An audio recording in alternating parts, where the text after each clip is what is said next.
Powered by the Montana Television Network. This is the 10 o'clock news on Q2, Montana's news leader. Good evening, everyone. Thanks for joining us this Friday. I'm Jeanelle Slade. The ban on selling flavored e-cigarettes is back on in Montana. This because a Montana District Court judge has yet to rule on whether to enforce or strike down the governor's emergency ban. Well, state health experts say they will begin enforcing e-cigarettes and vaping rules at 1 p.m. next Wednesday. In October, Governor Steve Bullock ordered the emergency ban of all flavored e-cigarette products, including flavored nicotine, THC, and CBD. But Montana vape shops and the Montana Smoke-Free Association went to court seeking a temporary restraining order to prevent state officials from enacting that ban. Well, that temporary restraining order expired in late October, and with no indication from the court that a ruling is imminent, state health officials say public health is still at risk. All of the reasons that precipitated the emergency rules in the first place are still here. Too many young people in Montana still use and are getting addicted to e-cigarette products.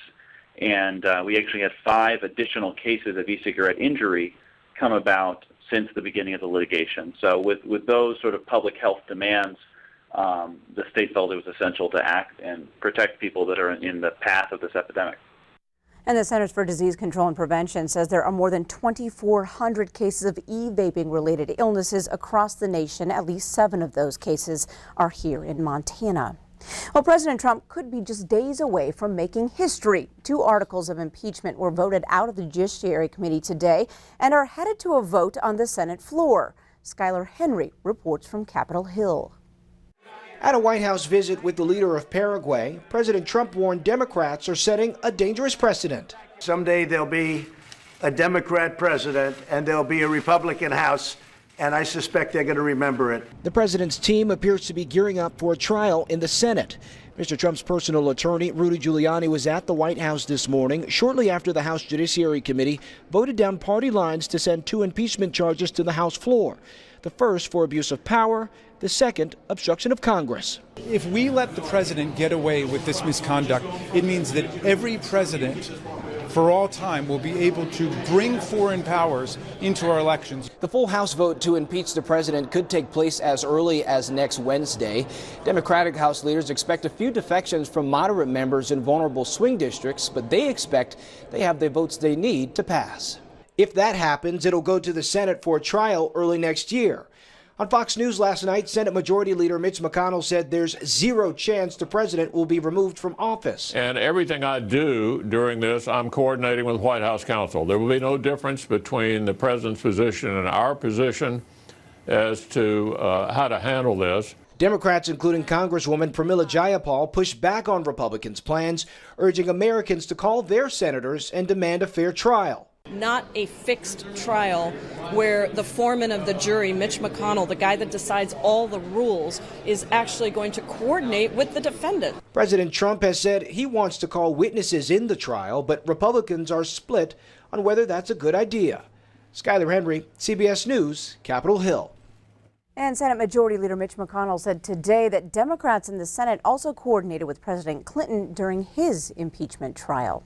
Well, Montana's only U.S. House Representative, Republican Greg Gianforte, says he will be voting no on articles to impeach President Trump. Gianforte told us today the impeachment inquiry has been a sham since day one. When asked whether he thought President Trump abused his power in dealings with Ukraine or obstructed the congressional inquiry, Gianforte said only that he sees no basis for impeachment. MTN News also reached out to the 8 candidates running to succeed Gianforte in 2020. Now, 3 of those 5 Republicans who replied said they would vote no, and 2 of the 3 Democrats said they would vote yes. Democrat Kathleen Williams did not say how she would vote. Well, it's been a big week for U.S. farmers and ranchers in the area for trade deals. A deal first reached between House Democrats and the White House on the U.S.-Mexico-Canada trade agreement. Then yesterday, President Trump signed off on phase 1 of the trade deal with China. The Montana Ag Network's Russell Nimitz joins us now to explain. Well, the agreement between the world's 2 biggest economies actually averts this Sunday, December 15th, introduction of a new wave of U.S. tariffs on $160 billion worth of Chinese goods. And sources say the deal does include a promise from China to buy more U.S. agricultural products. Now, Agriculture Secretary Sonny Perdue says the announcement is another win for U.S. farmers and ranchers.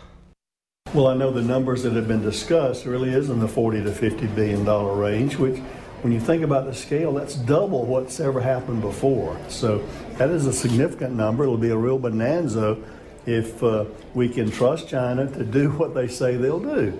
It's easy to sometimes to talk, but to implement and act is really what part of a lot of this discussion has been about. China's appetite for beef continues to grow, and Montana ranchers like Fred Wacker from Miles City are ready to supply a steady diet of high-quality U.S. beef to meet this growing demand. I was in New York last week. I met with a Chinese buyers from a large distributing company, and they're absolutely interested in high-quality beef for their high-quality customers. Meanwhile, the U.S. wheat industry is also encouraged by the news of a Phase 1 trade deal and believe that China's flour millers and growing baking industry would welcome the opportunity to purchase high-quality U.S. wheat classes once again. With that, we'll go ahead and send it back to you. And Russell tells us, in addition to a significant increase in Chinese ag purchases, officials say the Phase 1 pact would include commitments from China to do more to stop intellectual property thefts. Well, turning to weather tonight, Bob, we saw some unexpected fog roll in this afternoon. It was pretty cool, actually. It was the weirdest thing I've ever seen in a while, but let me show you what it'll look like. We actually caught some of this on the iCam. You can see it rolling in off the rims there. You can see downtown Billings, and that's the way it looked. Now, this is something we call advection fog, because the fog and the thing that actually makes the fog move in is what they call advecting motion. And so let me show you what we're talking about when we talk about advection fog. It basically is this. You've got warm, moist air moving over cold ground. Well, that wasn't the case today, but it was kind of just the opposite. We already had the warm, moist air in place because remember we had rainfall this morning, and then all of a sudden we brought the cold air in, and that mixed with the warm, moist air at the surface, and that caused a lot of the fog to develop. And so here's what happens usually when we see this advection fog, where it advects into the region. The warm, moist air moves over the cold ground, and that's basically cooled to saturation point. That means we get to 100% humidity. This typically happens when a warm front moves over the cold ground in the winter, but this time it was a cold front that moved over the warm ground. Still the same effect, still just looked pretty freaky. We'll have the rest of your weekend forecast in a few minutes. All right, thanks so much, Bob. Well, all 3 coal-stripped schools will reopen on Monday after a broken water main shut down the district for the past 2 days. Superintendent Bob Lewandowski says crews have now hooked up another city water source. The broken water main at the high school is still under repair. No word yet on what caused that break. Custodians found the mess on Wednesday night. All classes at the high school, middle school, and elementary will start on schedule on Monday. And former students at St. Francis Upper School in downtown Billings will get one more chance to enjoy some memories before the historic building is remodeled. And by making a donation to Mayfair, the Billings Catholic School's largest fundraiser, some of those former students can also take home some memorabilia. The new building owners did not want to take everything to the dump, so any item not permanently attached to the building is available. Most of the 4,800 students in the Catholic schools attended classes at what started as the Kate Fratt Memorial Parochial School. Open house is tomorrow from 9 to noon at 205 North 32nd Street. Well, real-life heroes come in all different sizes. Take a look. Meet 8-year-old Dallas Munger, recognized today for his efforts in saving his mom's life. Helena first responders presented Munger with a life-saving award today. On November 17th, his mom suffered a medical emergency and collapsed in the bathroom. She was unresponsive. Now, the young boy quickly called 911 and provided accurate, detailed information about where he lived and his mother's condition. He definitely deserves his award as a hero because he saved his mom. So anytime somebody calls 911, we like to get as much information as possible, and he did an excellent job. And the Helena Police Department's Life-Saving Award is traditionally presented to dispatchers. Dallas is the youngest person to ever receive the honor. Up next on tonight's 10 o'clock news, Santa took a break from the cold of the North Pole and in the process warmed some tiny hearts here in Billings. And later in sports, can the Cats and Grizz take another step toward a national championship? We'll update both games coming up. You're watching MTN News with Jeanelle Slade and Russ Riesinger. Storm Tracker weather with Bob McGuire. And sports with Scott Breen. This is the 10 o'clock news on Q2, Montana's news leader.